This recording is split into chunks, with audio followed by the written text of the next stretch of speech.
As many of you know on the call, Jewish National Fund USA is leading a bold strategy to attract 800,000 new residents to Israel's north and south through the Go North program and the Blueprint Negev.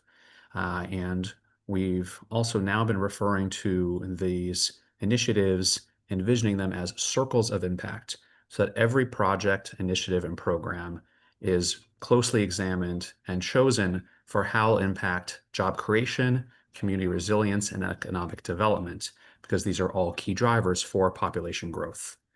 And so a key part of the Circles for Impact in the south of Israel is Project Wadi Attir, which is led by Nimrod Rogel, who is joining us today. And this initiative is empowering Bedouin communities through sustainable agriculture, environmental innovation, and economic opportunity. And this really groundbreaking initiative is fostering collaboration, advancing eco-friendly practices, and strengthening the resilience of the Negev.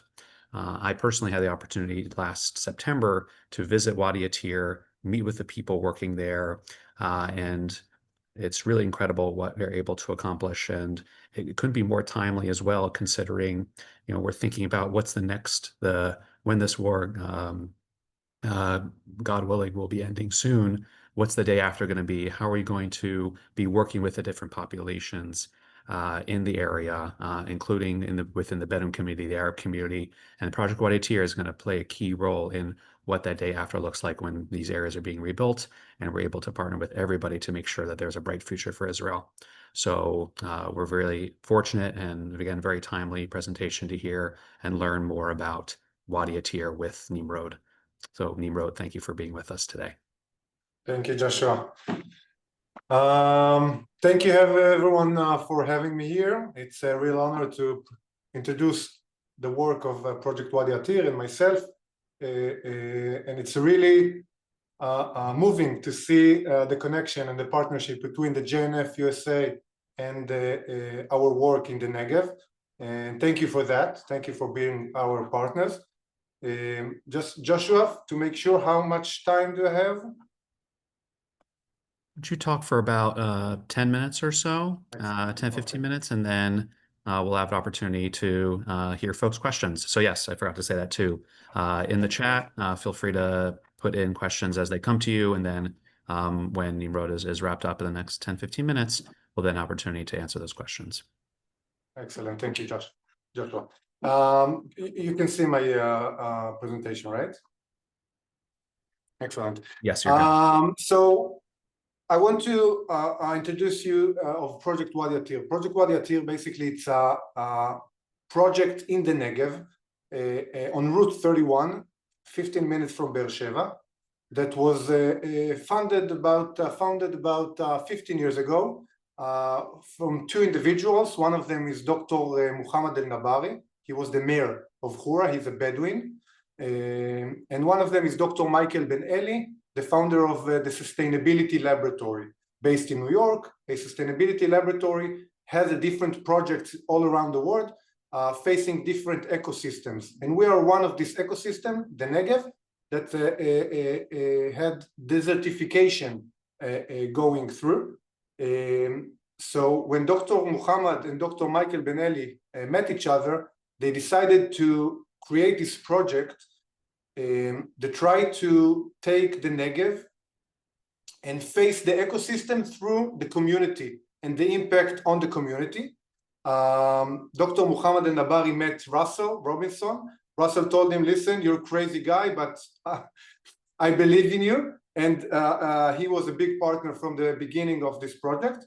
And basically, Project Wadi Attir is a model of a sustainability project that takes the cultural integration and the sustainability aspect and the values and bring them together. So because we are in the Negev, and in the Negev we have 350,000 Bedouin people live in, third of the Negev population, this project tried to take all of the knowledge and the tradition of the Bedouin people and try to bring it today, to these days, with new technologies, with new approach, with sustainable approach, and try to bring the Bedouin people and the Jewish people in the Negev together through different activities, different initiatives that I'll just talk in a second. Our key objectives in this project is three key objectives. We are trying to empower the Bedouin community through this economic and educational opportunities.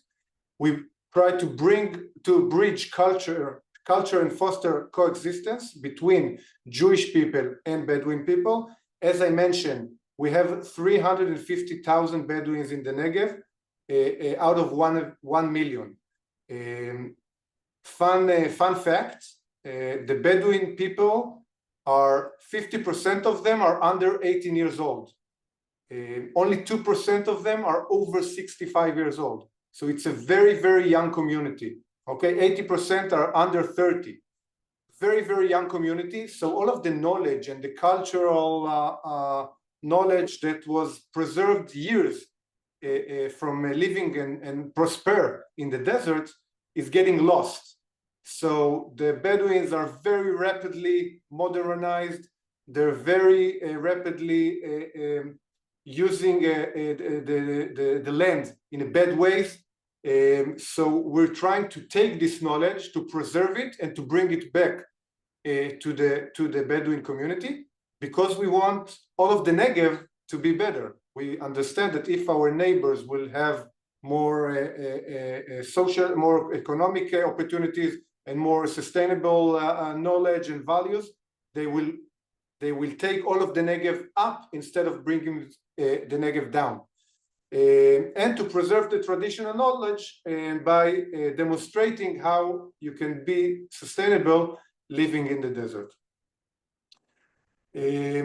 Our key initiatives is, every one of the initiatives is based on one of the major aspects of the Bedouin culture and knowledge. One of them is the herd and dairy.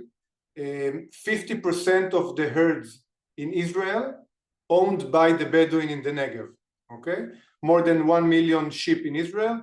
50% of them are owned by the Bedouin, and all of them use it for one purpose only, and that's for meat. You can use it for many different things as well, for compost, for dairy product, for wool, for skin, for a lot of different aspects, and it's much more sustainable to use it for all of these different aspects. So we are demonstrating how to make more economically sustainable raise of sheep and goats. We are producing cheese, very good cheese, I can say. Traditional cheese, labane. We're doing yogurt. We're doing butter from goat and cheese that we sell all over Israel. Actually, from the best restaurants in Israel, from Machne Yehuda restaurant in Jerusalem to Chaim Cohen in Tel Aviv, and in Be'er Sheva and in Haifa. We sell it also to the local stores in the Bedouin villages, and that's just showing that it's very, very close to the original Baladi cheese. So the sale of the cheese, it's not the goal. The selling of the cheese, it's the how we're going to touch the people in Israel, the people in Tel Aviv, how we can make the Bedouin people proud in their heritage or in their indigenous knowledge. Because when people in Tel Aviv hear about the Bedouin people, they hear about the bad stuff, you know, that you hear in the news.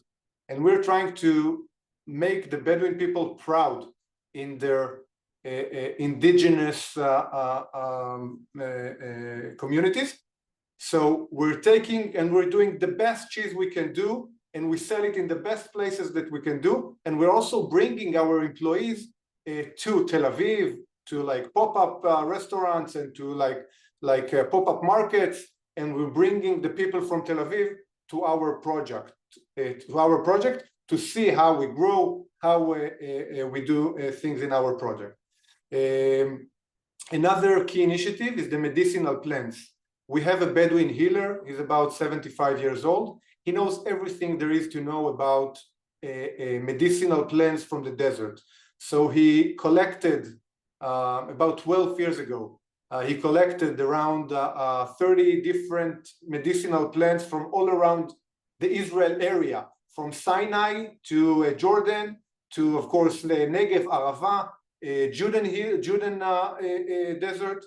And he cultivated all of these medicinal plants, and now we're growing them in our project. Some of them, we're the only one that grows them in Israel. And we use it for different products. We use it for tea mixtures, spices, soap, cosmetics, oils, essential oils, and so on. And we're also doing courses to the Bedouin people. You can see in this photo, someone is doing a medicinal plants course and showing how to take the essence of the medicinal plants and to use it in cosmetics. Also, we teach it for the kids. We have a school in our premises. We have an agricultural school. I didn't say that. The project is 100 acres, very, very big, 400 dunams. And we have all of the different departments in our area. The project is located next to Beer Sheva. Yeah, I said it, next to Hura, the second biggest city of Bedouin people in Israel. So we teach all of these values to the kids that comes to us. The kids are coming from 30 different schools, Bedouin schools. This is the only agricultural school for Bedouin people in Israel. In Israel, we have an agricultural school that the kids come to every week or like every month. It depends on the different school. So this is the only one for the Bedouin kids. And of course, we're doing community workshops and education. All of the knowledge we're preserving, we give it back to the community. To women, we teach women how to grow vegetables in their garden. A lot of the Bedouin women stays home, so we teach them how to take this small garden and produce vegetables and produce herbs, and then take it to the economic level and to produce products from these herbs that they're making, and so forth. We have an olive grove. We grow olives. We do olive oil and cured olive. We have 50 employees in the project. Most of them are Bedouin. And I want to talk very shortly about the post-October 7th impact. After October 7th, me, myself, I live next to Sderot in one of the Moshavim, Moshav Klachim. And I just had a baby on October 1st, 2023. So it was a crazy time for me, the fourth kid. So it was a crazy time for me. But after October 7, about the end of October, I called Dr. El Nabari and I told him, listen, what we're going to do? I mean, we have to start working again. What about the employees and everything? And we decided we want to start to do activities to bring people together. So we decided, me and Muhammad did a tour in the project, and we saw that the olive grove is full with olives. So we decided to do a shared event, an olive picking event in the end of October 2023, and 100 volunteers arrived to this olive picking event. Both Muslims and Jewish people, both young and adult. You can see it here. And after that, we did an olive workshops and a curing workshops, and we did some art for the kids. And for me, it was a moment that I realized that this place is so important to just meet one another in a good aspect, to meet our neighbors in good aspect and just do agricultural work. You know, when you pick olives or when you do a workshop, you don't talk about politics, or you don't talk about the things that you don't want to talk about. You just The kids are playing. My kid is playing with Jamila, daughter, and now they're best friends. So you just meet one another, and the borders are getting faded out. So we started to do workshops for Jewish and Bedouin kids together. We supported the local community with food that we supplied in the first days. Now actually we have a summer camp for kids, for both Jewish and Bedouin kids. These days we have the summer camp. So post October 7th, we just started to do a lot of shared society activities. Our partners and collaborations, we have a vast amount of partners. We decided that we want to do this farm, this project, in a no man's land. So it's not in Hura, it's not in Beersheba, it's in the middle of the desert. It doesn't belong to anyone, it belongs to the state of Israel, and we lease it from the state of Israel for 99 years. So on purpose, we didn't want it to belong to any tribe. In the Bedouin area, there's a lot of tribes, and if we did it inside Hura, only people from Hura will come to this project. So on purpose, we did it in the middle of the desert. So the government was a very big supporter and collaborate with us. The Minister of Agriculture, the Minister of Education, the Minister of Tourism.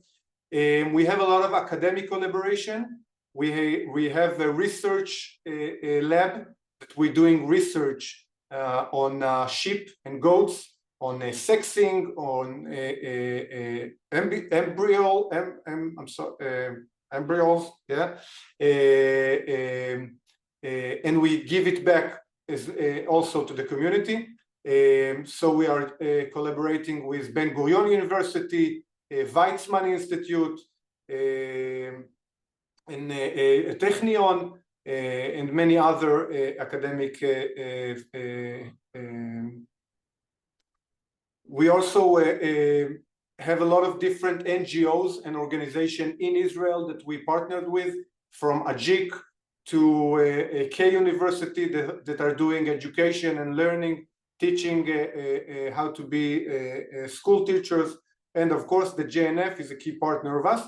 Also, Taglit and missions come to us to do a volunteer days and to see our work. That's it. Just need your help to spread the word, to tell people, people about Project Wadi Attir, as many as possible. I welcome you, everyone. When you're in Israel, please, you're more than welcome to come to visit us and see the different things that we're doing, from volunteer work to just have a quick meal of our great labane with Zatar. That's it. I think I'll see you all in the global conference in Florida. Oh, I want to talk very quickly about the giving opportunities that we have with the JNF. So we have a lot of different projects we're facing. One of them, a very big project, is the ecotourism lodging. We want to do in our project 30 ecotourist villas for sleeping in the desert. We're also doing a lot of leadership development workshop, women empowerment event. So that's our giving opportunities. That's it. Thank you very much for your time, and I'll be happy to answer any of your questions if you have any.